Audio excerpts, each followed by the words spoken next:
என் அன்பு பிள்ளையே, உனக்கான நன்மைகளை செய்து கொடுப்பதற்காகவே உன் தாயானவள் இன்று உன்னை தேடி வந்திருக்கின்றேன். என் குழந்தையே, உனக்கு இதுவரை நடக்காத ஒரு ஆபத்து ஒன்று உன்னை நெருங்கி வரப்போகின்றது. என் அன்பு பிள்ளையே, இன்று உன் அம்மா உனக்கு அதீத முக்கியமான செய்தியைத்தான் சொல்வதற்காக வந்திருக்கின்றேன். கவனமாக கேட்டுக்கொள். உன் இல்லத்திற்குள் தேவையில்லாத செய்வினைகளை செய்ய முயற்சி செய்து கொண்டிருப்பவர்கள் என்பதை, அதற்கு காரணம் யார் என்பதை என் பிள்ளைக்கு தெளிவாக சொல்லிவிடுவதற்காக வந்திருக்கின்றேன். என் தங்க குழந்தையே, இதை நீ கவனமாக கேட்டு உன் அம்மா சொல்ல வருவது என்னவென்று நீ தெரிந்து கொள். என் தங்க குழந்தையே, நான் எப்பொழுதும் உனக்கான நல்லதை மட்டுமே செய்து கொடுப்பதற்காகவே உன்னை தேடி வருவேன் என்பதையும் நீ ஒரு நாளும் மறந்து விடாதே என் அன்பு பிள்ளையே. அதனால் இன்று உன் அம்மா உனக்கு கொண்டு வந்திருக்கின்ற செய்தியை கேட்டு நீ கவனமாக நடந்து கொள்ள வேண்டும். என் அன்பு பிள்ளையே, உன் இல்லத்தில் என்ன நடந்து இருக்கின்றது என்று பார்ப்பதற்கு கூட உனக்கு நேரமில்லை. நீ என்ன செய்வது என்று ஏதையோ புதிதாக சொல்கின்றாய், அல்லது ஏதாவது புதிதாக யாரையோ எதிரியாக உன்னோடு வைத்திருக்கின்றாயோ அவர்கள் உனக்கு துரோகத்தை செய்ய துணிந்து விட்டார்கள். என் தங்க குழந்தையே, உன்னுடைய இல்லத்தில் அந்த செய்வனையை வைத்து என்ன செய்யலாம், உனக்கு எப்படி துரோகங்களை செய்யலாம், எப்படி உனக்கு அந்த செய்வனையை வைத்து உன் வாழ்க்கையை கெடுக்கலாம் என்று முயற்சி செய்து கொண்டிருக்கின்றார்கள். என் தங்க குழந்தையே, உன் இல்லத்தில் என்ன நடக்கின்றது என்பதை பார்ப்பதற்கு அவர்கள் எந்நாளும் தயாராக இருக்கின்றார்கள் அல்லவா? நீ எங்கேயாவது வெளியில் செல்கின்றாயா, அல்லது யாரையாவது அழைக்கின்றாயா? யார் உன்னோடு நட்பு வைத்திருக்கின்றார்கள், யார் உன்னோடு எதிரியாக நிற்கின்றார்கள் என்பதை மட்டுமே எந்நேரமும் அவர்கள் பார்த்து கொண்டே இருக்கின்றார்கள். ஏனென்றால் அவர்களுக்கு உன்னை பற்றிய தகவல்கள் அதிகமாக தேவைப்படுகின்றது. உன்னுடைய வாழ்க்கையை அழித்துவிட வேண்டும் என்று முழுமையாக அவர்கள் நினைத்துவிட்ட பிறகு உன்னை செய்வனை செய்ய வேண்டும் என்று நினைத்து இதை செய்ய கொண்டிருக்கின்றார்கள். உன்னுடைய இல்லத்திற்கு வந்து அங்கு ஏதேனும் பொருட்கள் கிடைக்குமா, அதை வைத்து செய்வினைகள் செய்யலாமா என யோசித்து கொண்டிருக்கின்றார்கள்.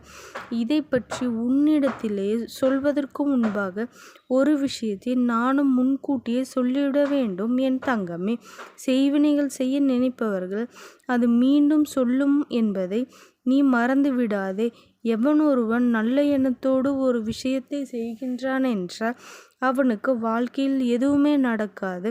அதுவே கெட்ட எண்ணத்தோடு ஒரு விஷயத்தை செய்யும் பொழுது அது அவன் வாழ்க்கையில் அப்படியே திரும்பி நடந்துவிடும். அது மட்டுமல்ல, இந்த தாயானவள் எந்நாளும் உனக்கு உறுதுணையாக நிற்கும் பொழுது அவன் உன்னுடைய வாழ்க்கையில் எதையும் நடத்த நான் விட மாட்டேன். என்ன, அவர்கள் நினைத்ததை எல்லாம் நான் குடியிருக்கின்ற இல்லத்தில் செய்துவிட முடியுமா? ஆனால் நான் அவர்களான முயற்சிகளை அவர்கள் செய்து கொண்டுதான் இருக்கின்றார்கள். உன் இல்லத்திற்குள் அடிக்கடி வந்து பிரச்சனைகள் இருந்தாலும், பிரச்சனைகள் இல்லை என்றாலும் அவர்கள் முன் வந்து ஏதேனும் ஒன்றை சொல்லிக்கொண்டே இருக்கின்றார்கள். உன்னை குழப்பத்திலே ஆழ்த்திவிட்டு அதில் குளிர்காய வேண்டும் என்று நினைக்கின்றார்கள். அப்படி அவர்கள் உள்ளே வரும் பொழுது என்ன சொல்ல முடியும் என்று எதுவுமே சொல்லாமல் நீ அவர்களிடத்தில் முகம் கொடுத்து பேசாமல் விலகி சென்று கொண்டிருக்கின்றாய். உன்னுடைய இல்லத்தில் இருக்கின்ற ஒரு உறவு உன்னோடு அவர்கள் எல்லாம் உள்ளே அழைக்க வேண்டாம் என்று அடிக்கடி உனக்கு எச்சரிக்கை கொடுத்து கொண்டு சண்டையிட்டு கொண்டும் இருக்கின்றார்கள். அந்த எச்சரிக்கையானது இந்த அம்மா மூலமாகத்தான் அவர்கள் வாயிலிருந்து வருகின்றது என்பதனை இன்னும் நீ புரிந்து கொள்ளவில்லை. உனக்கு ஒரு விஷயம் தெரிந்தாலும் அதை தவிர்க்க முடியாமல் சூழ்நிலையில் நீ இருந்து கொண்டிருக்கின்றாய். வீட்டிற்குள் வருகின்ற ஒருவரை வெளியே போய் என்று எப்படி சொல்வது என்று நினைக்கின்றாய் அல்லவா? நீ நினைப்பது தவறில்லை. ஆனால் இவர்கள் உனக்கு கெடுதல் நடக்கப் போகின்றது என்று தெரிந்துவிட்ட பிறகும் அதை நீ செய்யக்கூடாது அல்லவா? அது மேலும் மேலும் முன் வாழ்க்கையில் பிரச்சனை ஏற்படுத்தி கொடுத்துவிடும் அல்லவா என் செல்லமே.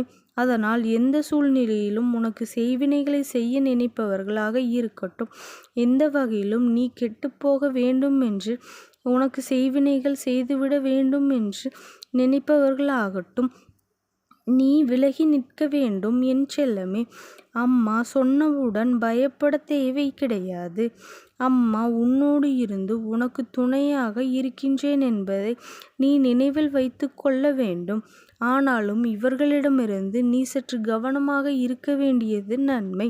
மிகவும் அவசியமாகவும் யார் வேண்டுமானாலும் என்ன வேண்டுமானாலும் யாருக்கு வேண்டுமானாலும் எதையும் செய்துவிட்டு போகட்டும், செய்யவும் முடியாமல் போகட்டும், அவர்கள் செய்வதை செய்து கொண்டே இருக்கட்டும். இறுதியில் யார் ஜெயிப்பார்கள் என்பதை நீ தெளிவாக புரிந்து கொள் என் செல்லமே. அவர்கள் எதை செய்தாலும் அதையெல்லாம் தீர்க்கக்கூடிய வலிமை உன் அம்மாவிடத்தில் இருக்கின்றது என்பதை நீ புரிந்து கொள்ள வேண்டும் அல்லவா? நான் எத்தனை முறையோ எச்சரிக்கை கொடுத்தும் அவர்கள் மீண்டும் மீண்டும் இதை செய்கின்றார்கள் அல்லவா? அதை பற்றி நீ கவலைப்பட வேண்டாம். இதையெல்லாம் கேட்டும் கேட்காதது போல் அவர்கள் நடந்து கொண்டு இருக்கின்றார்கள். உன்னுடைய வீட்டிற்குள் வந்து அங்கு என்ன இருக்கின்றது, அங்கு என்ன நடக்கின்றது, இங்கே என்ன இருக்கின்றது என்று எப்பொழுதுமே அவர்கள் நோட்டமிட்டு கொண்டுதான் இருக்கின்றார்கள்.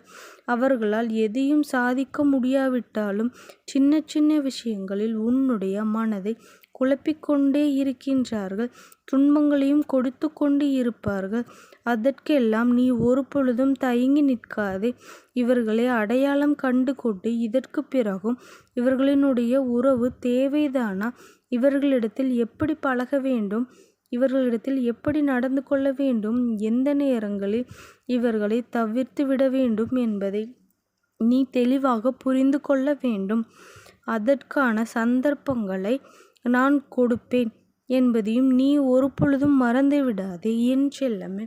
உனக்கு இப்படிப்பட்ட காரியத்தை செய்யக்கூடிய அந்த 2 பெயர்களில் உடைய முதல் எழுத்து நான் உனக்கு சொல்லப் போகின்றேன்.